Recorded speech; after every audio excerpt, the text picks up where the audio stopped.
The notification came through at 2:47 a.m. Large withdrawal alert. I was half asleep, reached for my phone out of habit. Probably a mistake. The bank's app glitched sometimes. Then I saw the number. $150,000. I sat up so fast my husband Derek rolled over. What's wrong? Someone emptied my business account. I was fully awake now, scrolling through the transaction history. Wire transfer. Authorized at 4:32 p.m. yesterday. To an escrow company I didn't recognize. Memo line. Peterson property purchase minus 447 Maple Ridge Drive. My hands shook. 6 years of work. Every contract, every client, every 60-hour week building my consulting firm from nothing. Gone. Call the bank, Derek said, already reaching for his laptop. I did. Got the after-hours fraud line. Explained the situation to a bored-sounding representative who clearly thought I'd authorized it and forgotten. The withdrawal was verified with the correct security credentials, she said. Account holder name, password, 2-factor authentication code. I didn't authorize this. Do you have any joint account holders? No, just me. Any authorized users with access to your accounts? No one. My voice cracked. This is fraud. Someone stole. I'll flag it for review. A fraud specialist will contact you during business hours. We'll need you to file a police report. She disconnected. I pulled up the business account details on my laptop. Checked the activity log. The wire had been initiated from an IP address I didn't recognize. But it had bypassed every security measure perfectly.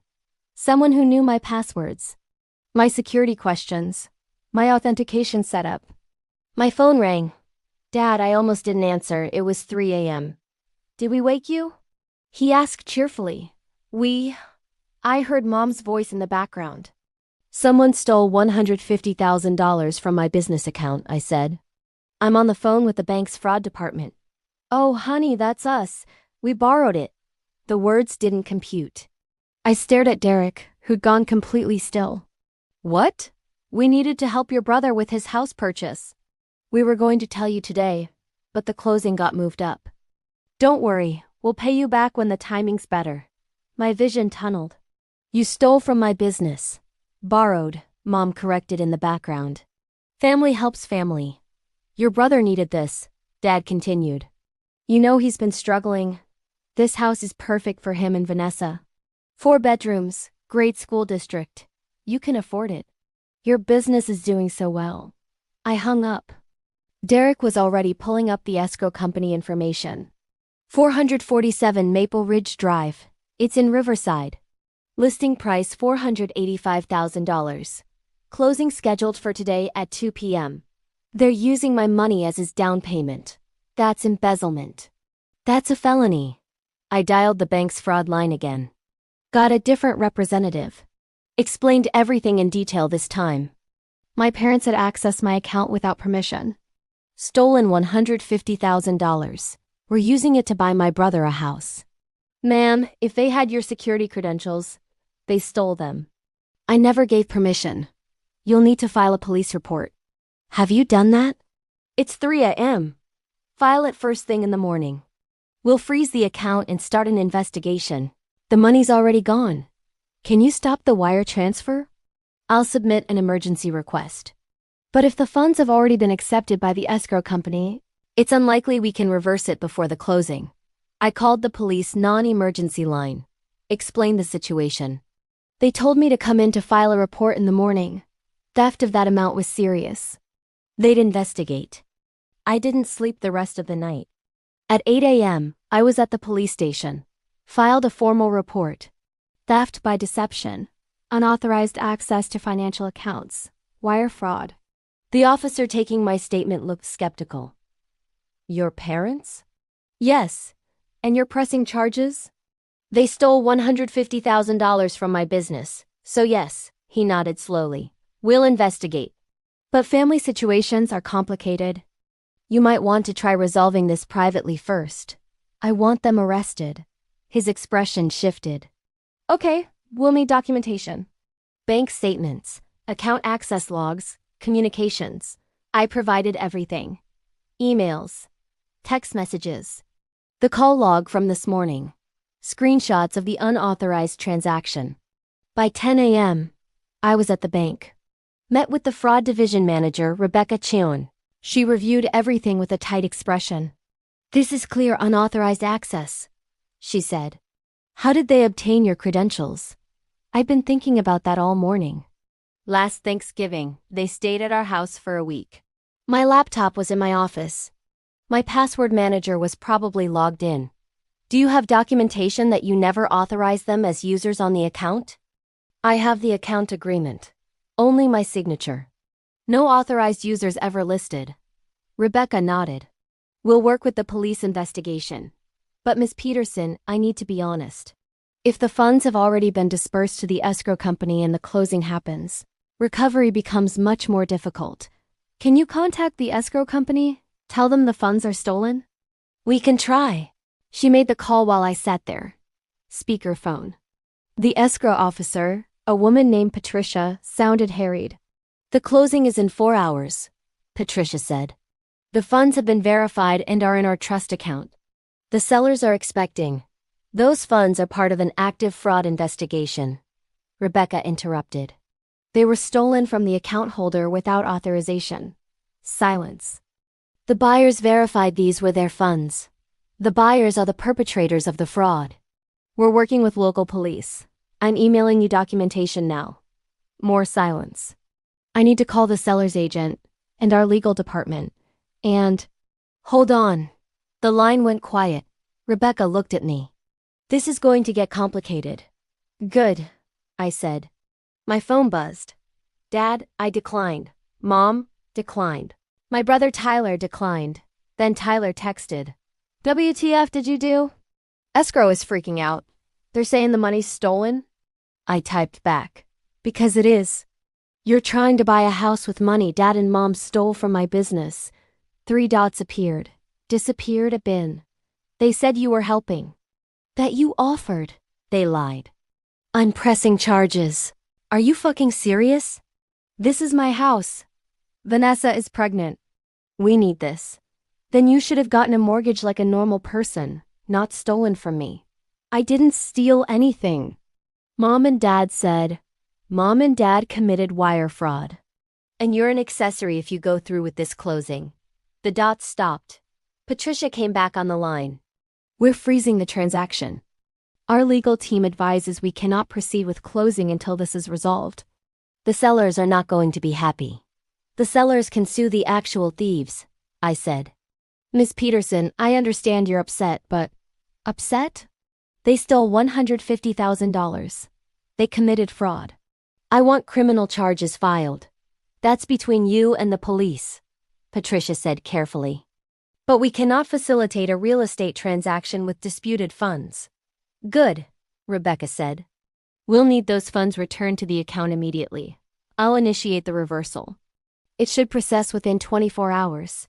After the call, Rebecca walked me through the next steps. Police investigation. Fraud claims. Potential criminal charges. The timeline could take weeks or months. "Will I get the money back?" I asked. "Eventually. Yes. But your business operations are completely frozen. I have payroll next week. Vendor payments due. Client contracts that require upfront costs." She winced. "Do you have a line of credit?" "Not $150,000 worth." I left the bank and sat in my car. Checked my phone. 47 missed calls. Dozens of texts. My family was imploding. "Mom, how could you do this to your brother? He's crying. Vanessa is hysterical. They needed this house." "Dad, you're being vindictive and cruel." "We were going to pay you back."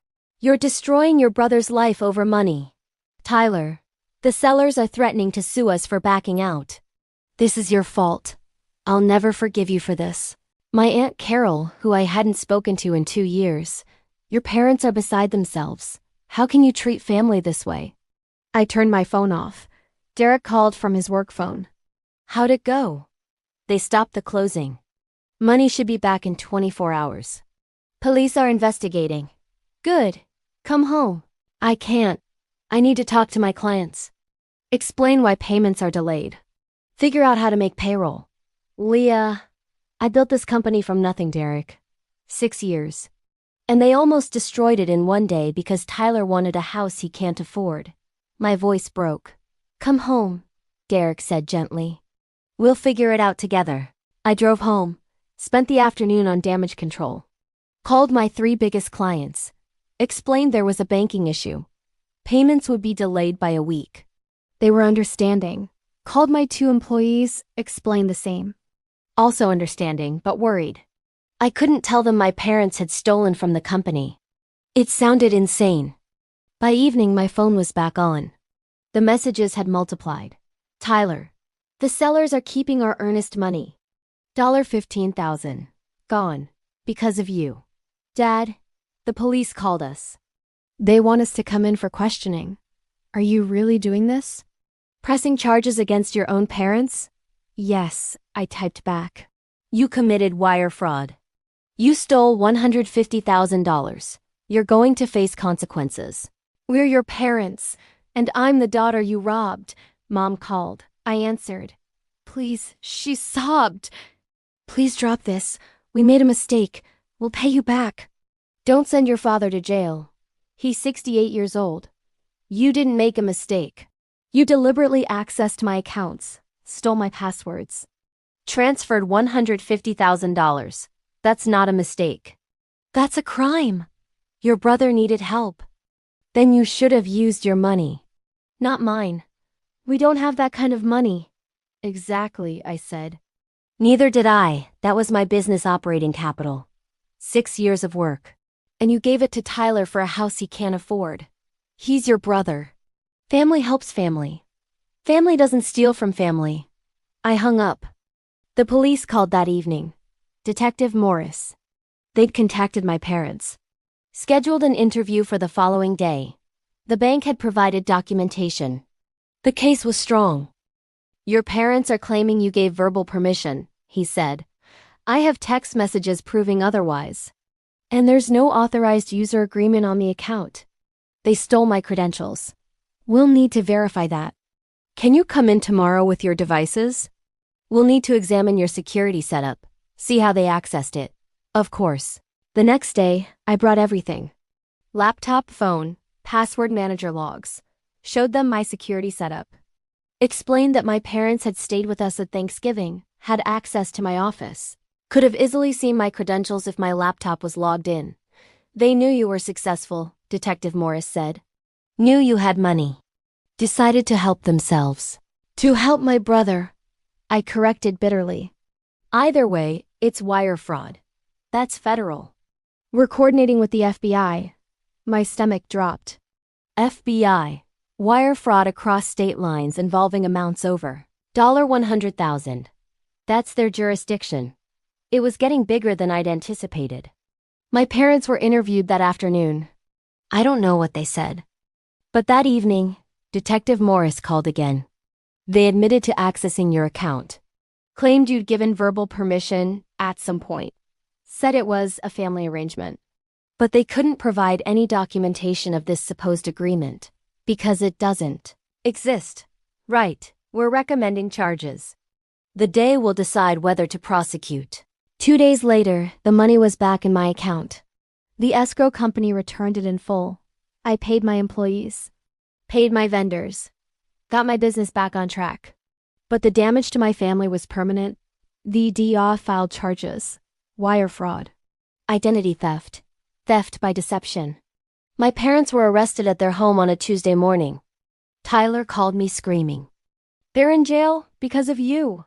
Mom's having a panic attack. Dad's blood pressure is through the roof. You're killing them over money. They stole $150,000. They're your parents. And they chose Tyler over me. Chose stealing over asking. Chose crime over family. They made their choices. Vanessa lost the baby, he said quietly. The stress. She miscarried yesterday. My chest tightened. Tyler, I'm sorry. Don't pretend you care. You did this. All of this. For money. He hung up. I sat on my kitchen floor and cried. Derek found me there an hour later. I didn't want this, I said. I know. Vanessa lost the baby. That's not your fault. That's not because you protected your business. Tyler thinks it is. Tyler's wrong. Your parents committed a serious crime. They gambled with your livelihood, with your employees' jobs. They didn't think about consequences. They're going to hate me forever. Probably, Derek said. But you'll survive. And your business will survive. And you'll know that you didn't let them destroy what you built. My parents were released on bail. $50,000 each. They had to put their house up as collateral. The trial was set for 6 months out. I didn't contact them. They didn't contact me. Tyler sent one final message. You're dead to us. I blocked his number. My extended family picked sides. Most sided with my parents. They're elderly. It was a mistake. Family forgives. A few cousins reached out privately, said they understood, said they'd experienced similar favoritism. The trial happened in November. I testified, showed the documentation, explained the impact on my business. The jury deliberated for 3 hours, guilty on all counts. My parents got 2 years supervised probation, $150,000 restitution plus penalties, and 200 hours community service. No jail time because of their age and lack of prior criminal history. But they had federal felony convictions now. Dad's face in the courtroom was gray. Mom wouldn't look at me. Tyler wasn't there. Neither was Vanessa. I went home and tried to feel something. Relief. Vindication. Justice. Felt nothing but exhausted.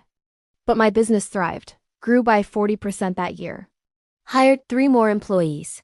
Landed 2 major contracts. Implemented new security protocols. Built something they couldn't touch. A year later, I got a letter. From Mom.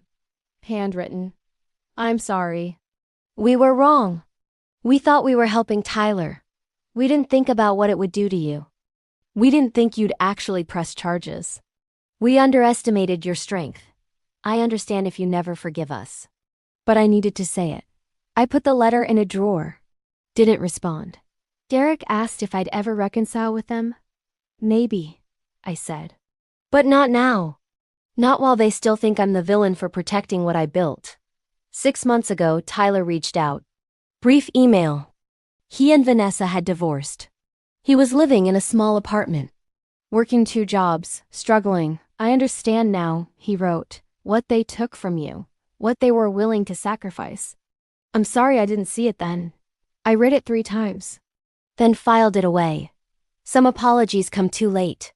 My business is worth $2 million now. 8 employees. Clients in 12 states. Everything I built without their help. Everything they almost destroyed in an afternoon. They wanted me to fund my brother's dream. Instead, I protected my own. If you've ever been told that family can take what they want because you can afford it, remember this. Your success doesn't belong to people who never supported you. Share your story in the comments and hit subscribe for the next one.